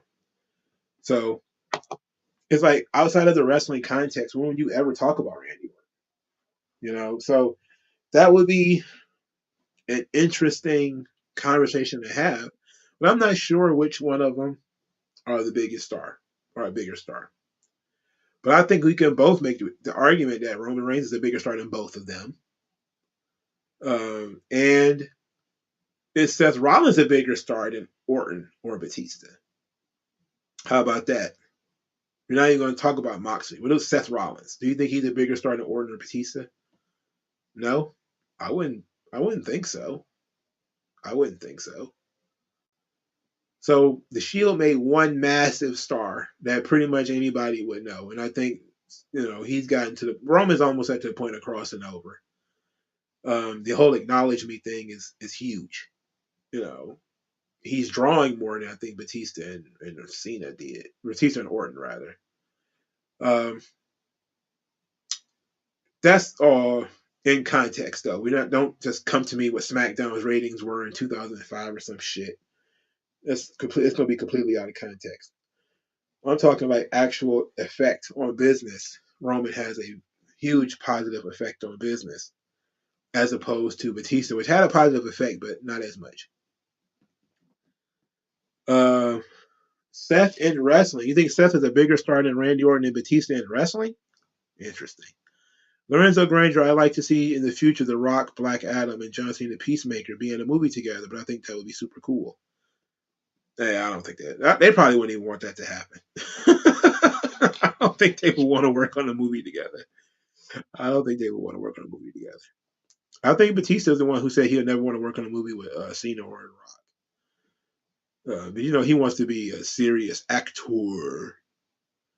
Well, the reason why I don't talk about Triple H and Ric Flair is because they were already established before Evolution popped up. So I'm talking about the WWE's future in terms of now the Shield was different. Now the reason why I mention these is because WWE has very smartly, since Hogan went down, they put together a package, a team of people, and from that team, usually one guy goes off, becomes a top star. So when Hogan left, they kind of floundered for a while. Then they had, Brett. They went Shawn, Brett, Shawn. They didn't know what to do, and then the DX thing happened, and Shawn immediately took over from there. Shawn was the guy. Shawn went down. Triple H became the guy. They still use DX to do it. So DX was the launch pad for both Shawn and Triple H. You had the corporation, the Nation of Domination was the launch pad for The Rock. So then you didn't have any major WWF factions after the corporation. None of the corporation, nothing else really made a huge impact on the company in terms of you must see. I got until Evolution. Then Evolution happens. You got Triple H, Ric Flair, Batista, and Randy Orton. And from there, Evolution was used to push Batista and Randy Orton. It said, Society reviews, it would be hilarious if Rock and Khan pulled a sale of WWE over Triple H's eyes. Rock would never work for Triple H. Uh, I don't think, I don't think he would. I don't think they will ever work for Triple H. I don't see why he would. To be quite honest, Triple H, director, chief of content, or whatever the fuck his job is. I don't think The Rock would ever work for him either. I think it would be a situation where he'd have to get an office that would be uh, somewhere near Triple H's office where he can't be bossed around by Triple H. That's why I think it'd probably be a board position for The Rock. And even though he said he don't think it'll be a board position for him, it'll have to be. Chief content officer. He does anything with content, which probably be in the production field. That's where he's really successful at. It would definitely be under the content banner, which would be Triple H's banner, and then The Rock will have to answer to Triple H, and I don't think he would want to do that. So I don't think he'll be a fan of having to run his ideas by Triple H. I don't think so. I don't think they have any beef. It's a professional thing. Like they're peers. They wouldn't want to have that hierarchy. And The Rock is big, like huge, big outside of WWE. So he wouldn't want to go back and have to answer to fucking Triple H. Like for what? That just doesn't make any sense. He could definitely do whatever he wanted to outside of WWE with Vince's blessing, with the WWE name and logos and everything if he wanted to. Which is why I'm surprised that The Rock hasn't already made the move. Now, I wouldn't be surprised if The Rock is like some kind of secret investor in WWE too, man. Something tell me that motherfucker got stock options. Like, and if he doesn't, he should. All of them should. Foley should. If I was Vince, I would leave them in my will. Legit. Um, I would leave like The Rock in my will. I think that'd probably be the best thing for him to possibly do is to like leave some of the guys who are huge stars that are still alive to leave them in his will and leave them big shares of the company, maybe even equal shares. Austin, Undertaker, Rock, Hogan, all the guys who are still alive. I would say Flair, but God knows what Flair would do with the fucking money. But Flair didn't have anything to do with WWE anyway. But just because Flair's an old man, he'd probably be dead in a couple of years before Vince, even if not after. If I was Vince, I probably would though. Like Stephanie got her own money, Shane got her own money. You don't leave it to the kids for what? So I probably would leave it to the guys. Leave some money to them at least. You got so much fucking money. What the hell are you gonna do with it? I will leave them some cash in my will. Uh, Hogan definitely gonna die before Vince. I think Hogan's definitely gonna die before Vince. This is a very dark subject. This is a very dark subject. But yeah, Nick Khan, him finagling his way from outside of WWE to into the inside, that shit was not. That shit was a masterful move. It's because he knows The Rock and he's friends with The Rock, and I think that's the key. There is Nick Khan is sort of a surrogate for The Rock. You know, The Rock is like, I'm not doing this shit myself. I'm going to send this guy in there, and this guy's going to do it. But we're buddies, and we're going to talk about business over drinks or whatever. But I don't got time to run WWE myself. Plus, he's just turned 50. For Christ's sake, he's still doing action movies and shit. He still looks awesome. He's not an old man. He's not an old beat up guy who wants to wear a suit and sit in an office. No.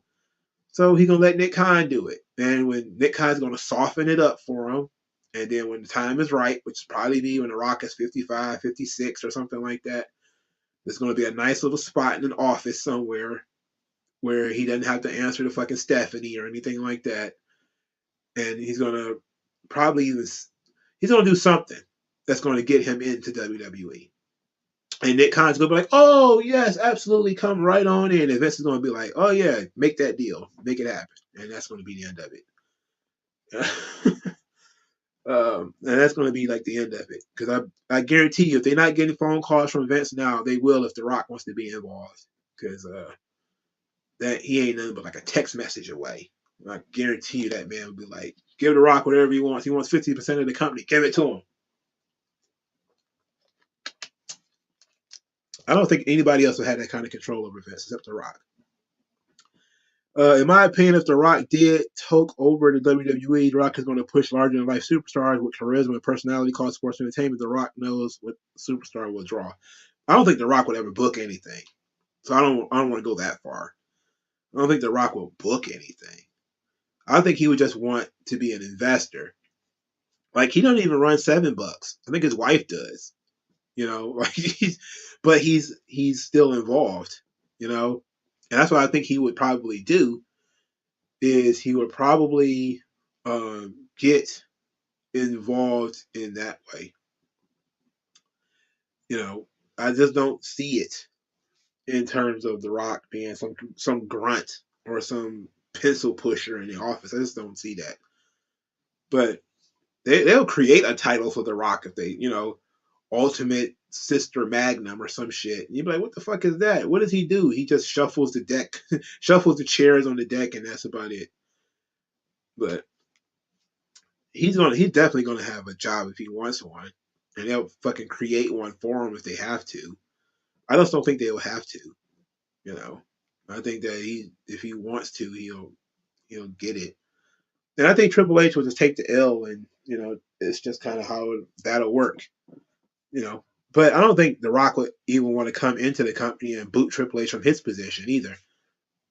That's why I think it'll have to be in something that's outside of what Triple H does. You know, merchandising or something, whatever The Rock is good at. Why are we talking about Rick Boogs being larger than life? You have to understand. I don't understand the larger than life concept. It's an interesting one.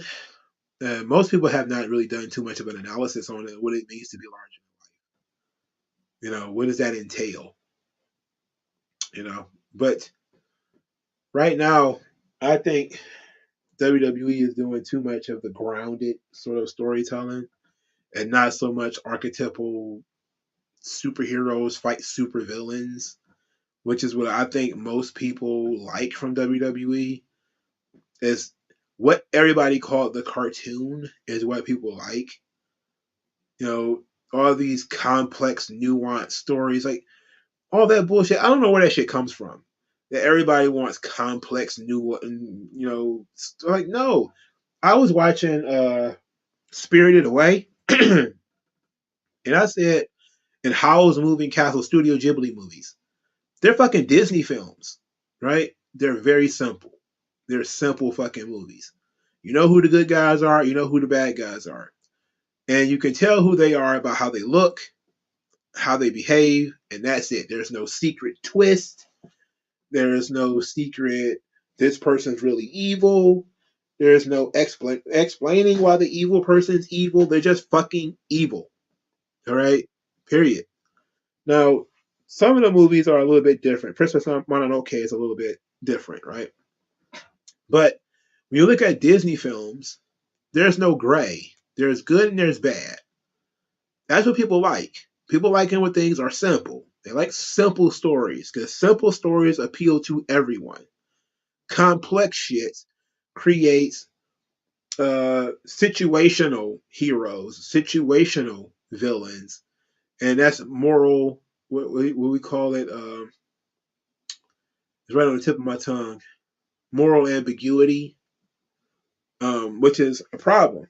You know, subjective morality, which is a problem.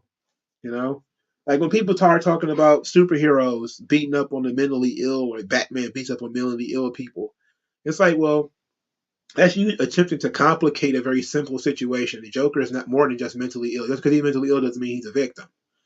The Joker is a murderer. He gasses people and robs people and and all that kind of shit. It's okay to beat his ass. I'm sorry. Sorry that upsets you, but that's kind of how it is. And it's a simple tale. Heroes and villains. That's what it is. That's what WWE should have. They need to have heroes and villains and stop trying to complicate things. When they do, because that's what AEW tries to do. AEW is trying to have their cake and eat it too in MJF. He cuts this tremendous babyface promo, but it also talks about how he's a devil and all that kind of shit. It's like, well, that you have to pick a lane. We're going to exist in the moral gray area. It's like, okay, fine, but most people are going to look and ask the question: is this guy a good guy or a bad guy? Because that's how wrestling is set up. Wrestling is set up for good guys and bad guys. In that promo, who was the good guy and who was the bad guy? Okay, William Regal was positioned as being the bad guy, but he was really the good guy in the end because he had an even tougher time getting into the business than MJF did. He actually motivated MJF. Then he called MJF out on the shortcuts that MJF was taking. So he ended up being the good guy in the end. But they didn't play that up from the beginning. What they did was they meandered, they bounced that ball back and forth. Now that's good for a story, but ultimately people like clear-cut good guys and clear-cut bad guys. It's worked from the beginning of time. That's why there's a God and there's Satan and there's nothing in between, right? It's not a situation in which God's going to turn heel and Satan's going to turn babyface. Like, no, it's good guys and there's bad guys, and that's just kind of how it is. They're eternal in that way. In wrestling, you can do a switch here and there, but you got to keep it simple. The things that draw is when people can clearly see who the good guys are and clearly see who the bad guys are. Vince McMahon and Stone Cold Steve Austin. There's no question that Vince was the heel. Yes, Steve Austin did some shit that maybe he shouldn't have done during that time, but it was no question that Vince was an evil motherfucker. And Steve Austin was fighting dirty against a motherfucker who had almost endless income and endless amounts of resources. So yeah, he definitely had to fight a little dirty in order to get the upper hand. But these people who are supposed intellectuals who want nuance, quote unquote, nuanced storytelling, it's like, what? That's stupid. Keep it simple. Keep it so everybody can understand it. Everybody needs to understand, because if every show is somebody's first show, right? So if you turn on to a show and you can't tell who the good guys are or who the bad guys are, and they're mixing it up, you're going to be apt to say, I'm not that I'm interested in this, but I don't care about this. It's like when I catch my brother watching BMF or Power or something like that. It is I walk in on a sex scene. I'm like, okay, because somebody's always fucking on those shows. So I have no idea what the hell is going on. It's like 90% sex. B, when they're arguing, I can't tell who the good guys are and who the bad guys are. And even among the bad guys, I can't tell who the bad guys are because everybody's cussing and motherfuckering each other, and I have no idea what's going on. People pulling guns on each other. It's all crazy. All the characters are just muted grays, just muted, muted, muted, muted, muted, muted. They do good things, they do bad things. They do one good thing, they do three bad things. Every fucking character. And that turned me off. Like, it turned me off of Sons of Anarchy, too. You know, I really got pissed off at Sons of Anarchy because my girlfriend really liked it at the time. And she's like, you need to watch this show, you need to watch this show. So I would watch it. And I would be like, the fucking stars of the show are villains. You know, like, they're fucking evil. Like, this dude was trying to murder his I think she's trying to kill his wife at the time or his baby mama or something like that. And he was like the main character of the show. I'm like, what the fuck is this? Like, why am I watching this? Like, this is a ugly show, bro. But I need to have somebody to root for. You know, that's what I look for when I'm watching wrestling or anime or superheroes or whatever. You got to give me somebody to root for, which means you have to give me a protagonist that I care about. That if I see them in some kind of danger, I'm concerned about them. You know, there's tons of ways for you to do that. There's hundreds of thousands of ways of doing it. Wrestling used to do it in a very simplistic way. The villain is bigger than the hero. You know, the villain is big, monstrous, dangerous. The hero is stands up for the right values. You know, he speaks the right way. It's a good thing that the hero is there to take care of this big bad villain. When we went away from that, we started having problems. You know, it started being it had to be a problem. You know, uh, I don't like moral ambiguity. Look, moral ambiguity is cool sometimes, but it depends on how you do it. You know, you have to do things in a certain way in order for it to work. You know, but that's why I didn't watch Breaking Bad. Like, everybody was telling me about Breaking Bad. People telling me about The Wire, Breaking Bad, The Sopranos. And I'm just saying, all of those shows feature people being absolute murderers. Who am I supposed to root for? Or am I just watching people wallow in filth, like, over and over and over again? Like, who are the good guys in these angles? Like who are the person that I'm supposed to look at and say, I hope nothing bad happens to her, or I hope nothing bad happens to him? Is it the dog? Is it going to be a dog in the storyline where I'm going to be like, oh yeah, he sucks, she sucks, but at least nobody hurt the dog today.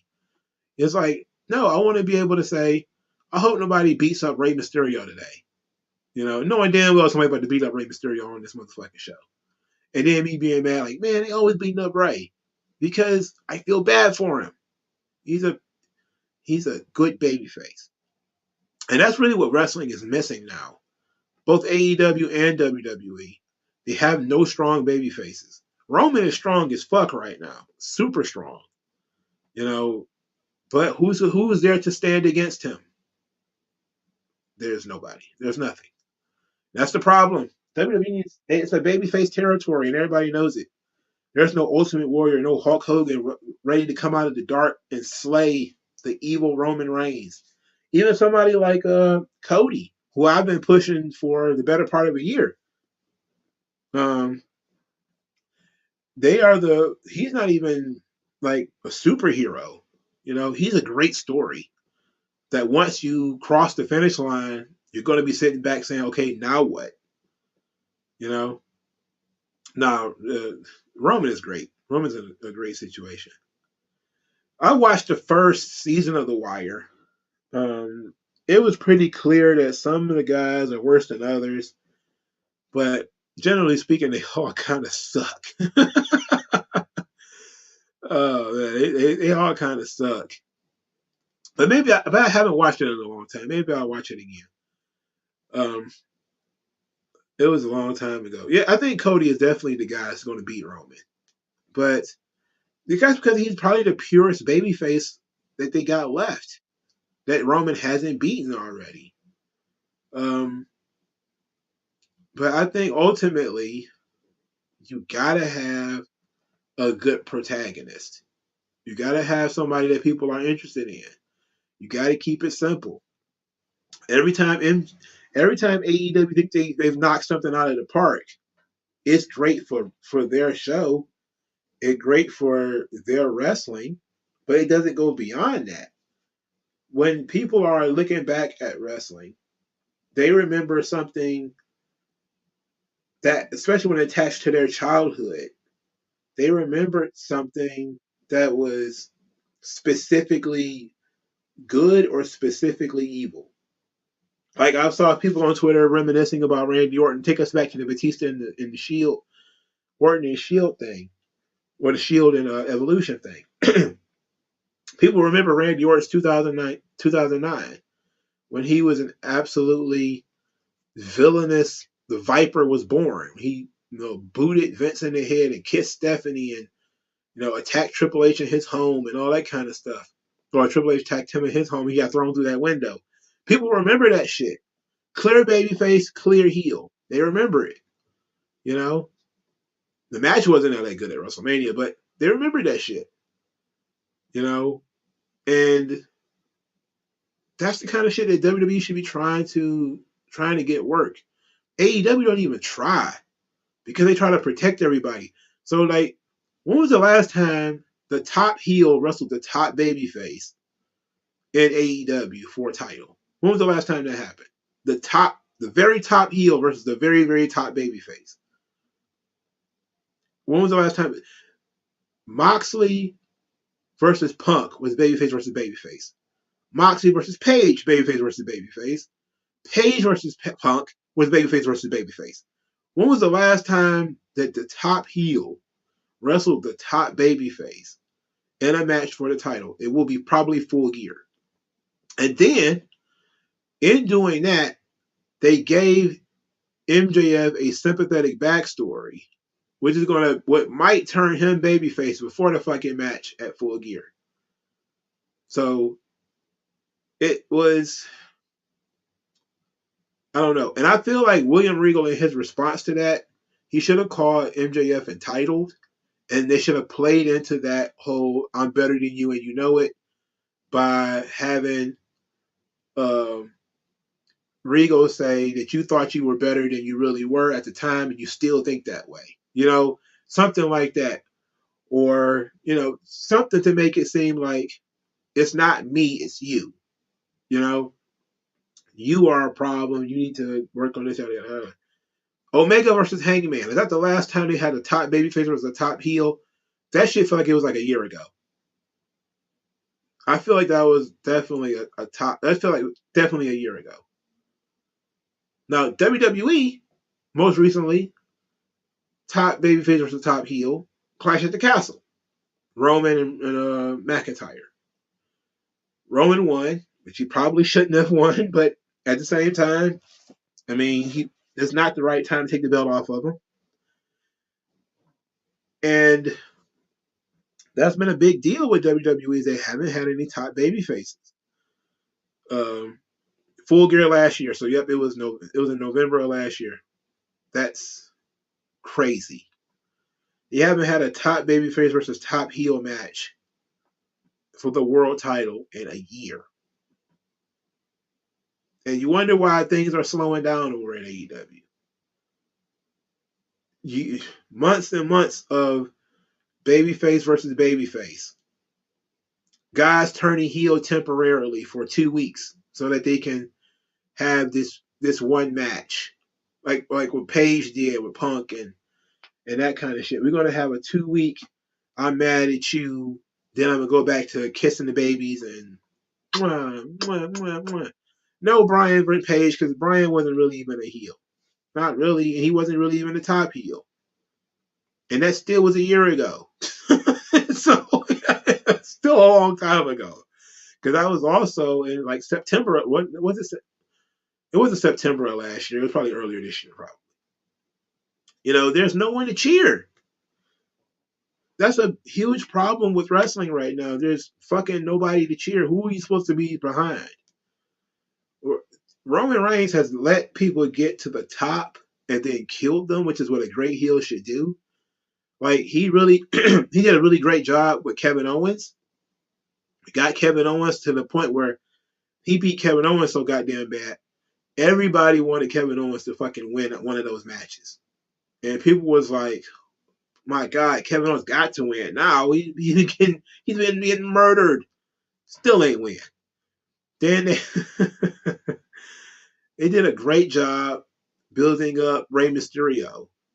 You know, with the whole "you put your hands on my son," but Rey, of course, wasn't going to be the hero that's going to save you because Rey is Rey. He's a human, punching bag. That wasn't going to work out. But they do a good job of really getting people over for Roman. But Roman's going to win in the end. Eventually, he has to lose. But there should be somebody in the wings right now that we're watching. You know, a Rocky Balboa or something that can stand against him, and we don't have that. And that's a problem.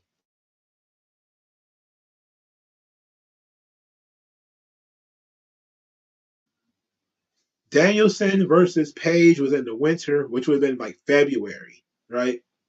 So that would have been, let's see, February, January. It would have been before March. It would have been 7 months ago, 6 or 7 months ago. Why would you book your championship to be mostly babyface versus babyface? Why would you do that?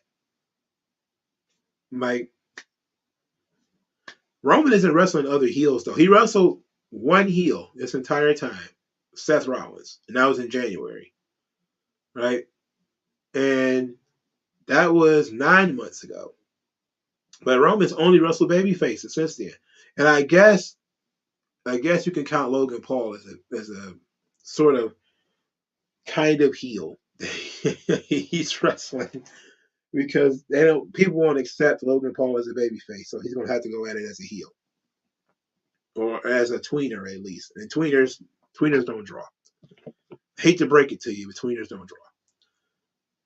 They need to find a goddamn baby face and get him over and stop with this horse shit. You know? Yes, I agree. Theory is a good heel. No, I have no idea why Triple H is burying him. I think Triple H is he gets flashbacks when the people who have more charisma than him got better opportunities than him. Just like I think Sean sometimes get that PTSD when giants are around. You know, he remembers guys like Ming and the Barbarian not wanting to sell for him, so he just starts to shake and he's like, I can't push this guy. I can't do it. Uh, do you think Cross be the one to beat Roman Reigns?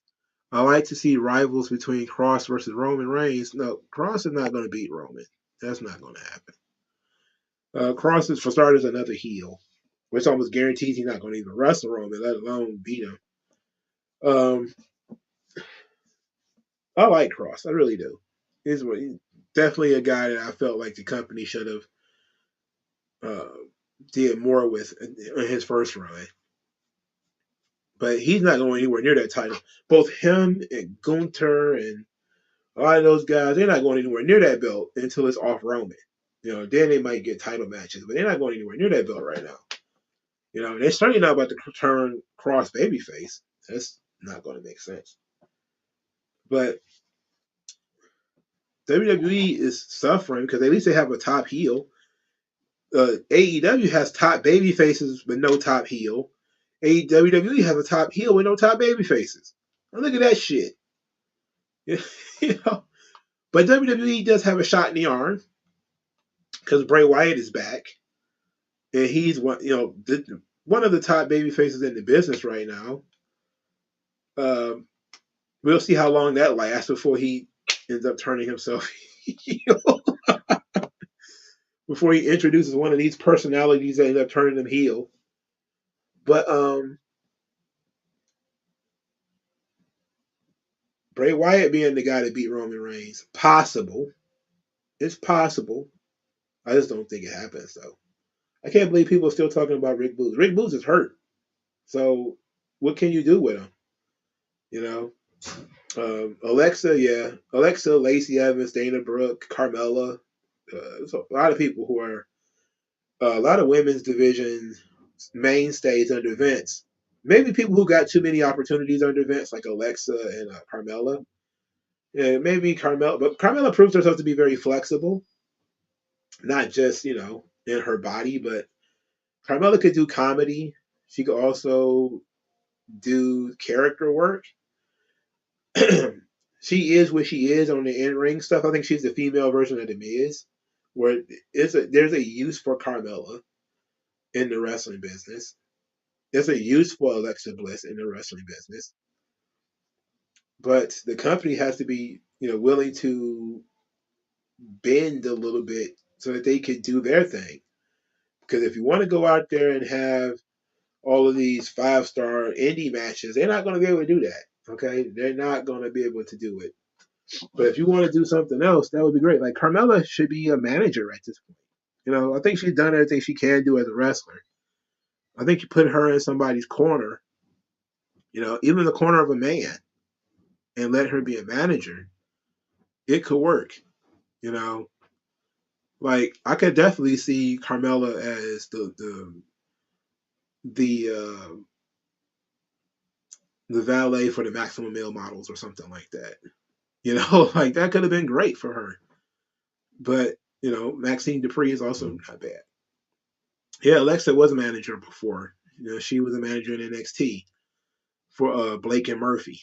That didn't turn out very great, and it was actually a waste of her talent. But she's a very, I was about to say talented actress, but I wouldn't say that. I wouldn't say that.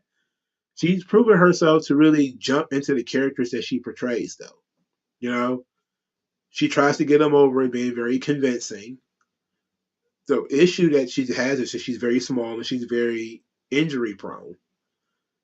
So maybe you take her out of the ring for a while, which is what WWE did. They took her out of the ring for a long time. She was out of the ring for like a year, maybe even longer. I think she was out of the ring for maybe over a year.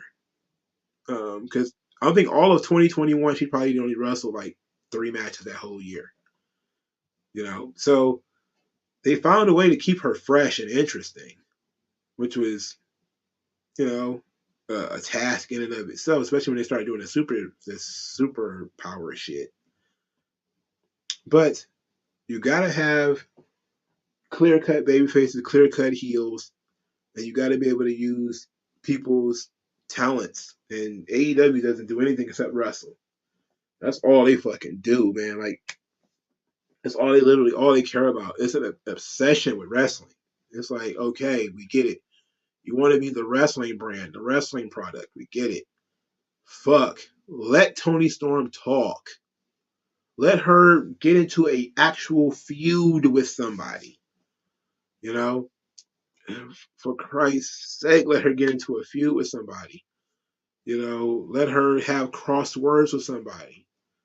Instead of just throwing her out there and come on, let's get real, man. And now they're doing the same thing in WWE. They did the same thing to Liv Morgan, where they took her out of the ring. they kept putting her in the fucking ring instead of letting her tell the story outside the ring. You don't understand how these two things translate that. You know, yeah, Alexa Bliss pinned Randy Orton in an absolutely hilarious match. Randy Orton's such a nice guy now. Randy's a nice guy. '06 Randy Orton never would have went for that. I can tell you that now. '06 to '09 Randy Orton would have been like, what the fuck? Fuck you. I'm out of here. Getting the fuck on. But to back up, let's go back to Evolution versus the Shield.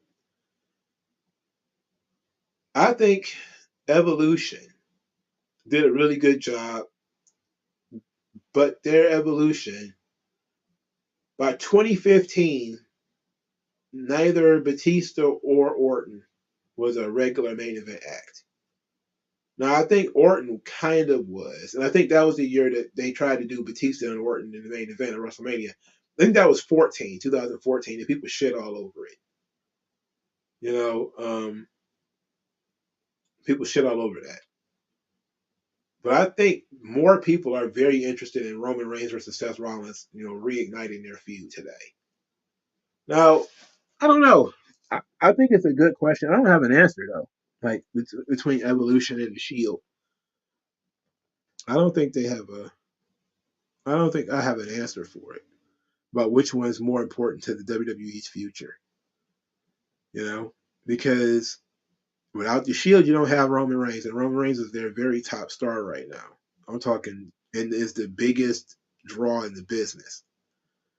You know, without bar none, without question. But in the past, even in the past, Batista and Orton never reached that level. But Batista, he was damn close. You know, Batista and was up there with Cena. And in some people's hearts, he was the ultimate warrior to, Cena's Hogan. Quite literally, because he was shaking the ropes and everything. But it's interesting. I think time will tell, but I think it's looking like Evolution right now because Jon Moxley left, and because we're not so sure where we can get with Seth Rollins. Does Seth Rollins cross over, leave wrestling, and become a big star somewhere else? Probably not. Does he finally hit a stride in wrestling where he ends up surpassing Randy Orton and Batista in terms of popularity and notoriety or anything? Maybe. Like the RKO out of nowhere became a meme. I think Seth Rollins' suits became a meme. How he dresses has become a meme. But I think it won't be appreciated for another 5 to 10 years. And I think that's the difference between guys like Hogan and Austin and all those guys, because you see their effects right now. You see their, people watching them on TV, merchandise moving, all that kind of stuff. In 5 to 10 years, you start seeing people who grew up watching them, idolizing them and sort of doing what they did. Like, when I first started seeing guys, I didn't know too many Hulkamaniacs as a kid. I didn't know any, actually. But almost nobody was a fan of, like, Macho Man. People thought Macho Man was cool, but not nearly as many people who are Macho Man fans today. And I think that what happened is they grew up on it, and it was like they were Hulkamaniacs, and then out of nowhere they became Macho Man fans. And now that I'm almost certain that like 60 to 70% of Macho Man's current fan base are former Hulkamaniacs.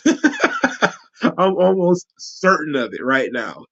I'm almost willing to bet money. If I walk up to somebody who's a super fan of Randy Savage, if I asked him if they was a Hulkamaniac first, they'd probably say yeah. And then Hogan said something or did something, and not even the racism, but maybe just they grew up and now they appreciate Randy Savage's outfits more. They appreciate his storyline more because now they're an adult. They can appreciate the relationship with him and Elizabeth more.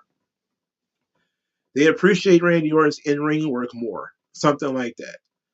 And that's really what made the transition. Like when I made the transition from Hulkamaniac to the Madness, it was based off of just growing up. When you was a kid, Hulk Hogan is everywhere. It was super Hulkamaniac. And then you get a little bit older, you appreciate the storyline with Liz and Jake Roberts and all that kind of stuff. You're like, wow, Macho Man is so good. You watch his promos and everything. He's like, wow, this dude's the fucking GOAT. So that's kind of what happened with me. And I wouldn't be surprised if it wasn't just me. That as you got older, and I know people did that with Randy Orton too. Like they couldn't stand Randy Orton. They were more John Cena fans. And then they got a little bit older, and the Viper became a little bit more cool. And then they just kind of became Randy Orton fans as time went on. a little bit to Edge too, and because maybe that'll happen with Seth Rollins. Maybe in 5 to 10 years, more people will be on the Seth Rollins train than are on it now. But who's to say? Do I think Matt Riddle can be WWE champion one day? Good question.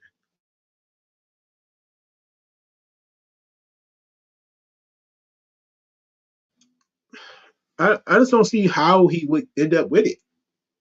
With that character, I just don't know if it'll work. Um, there's like a laundry list of guys who would probably get that belt before Matt Riddle.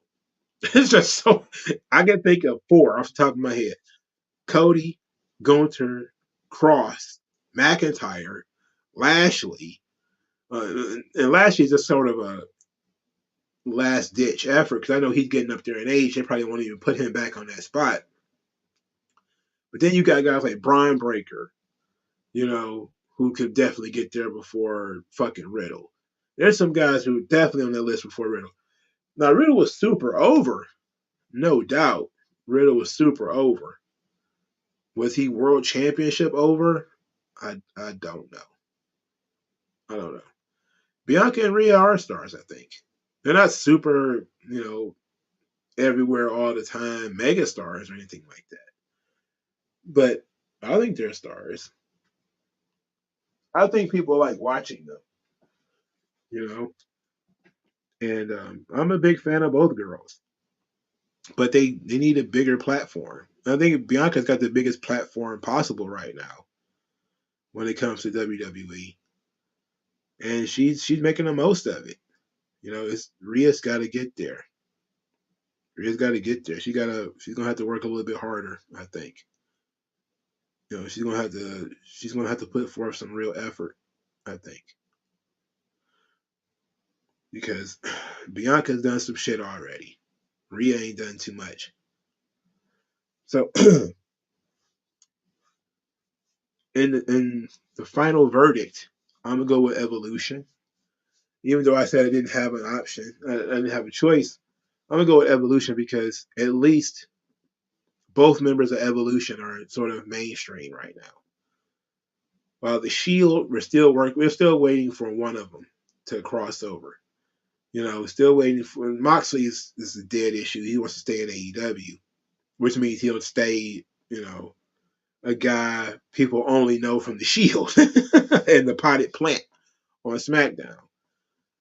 He's not going to be able to go to WWE and cross over. That's not what he wants anyway. So, you know, good for him. But Seth Rollins, in order to become the guy, which is what he said before, he's going to have to break the mold. He's going to have to take the next step. And I'm not sure that's going to happen, you know. All right. 2 hours in. I am very tired, guys. It was fun hanging out with you guys, but I'm going to have to cut it short, even though I know 2 hours is pretty long. Thank you guys for your time. Unless somebody else has a subject we want to jump into, it's time to call it a night. So, does anybody have a subject that they want to jump into that has to be addressed tonight? We can address all the Naruto stuff. We can talk about all that Sunday. What is this? Uh, oh no, oh no, that's not good. Oh wait, what am I looking at here? My bad. I'll talk to you guys later. Uh, going to try to figure out what else we could do for the weekend. Enjoy your weekend, guys. See you guys Sunday for the pop culture stream. All right, peace.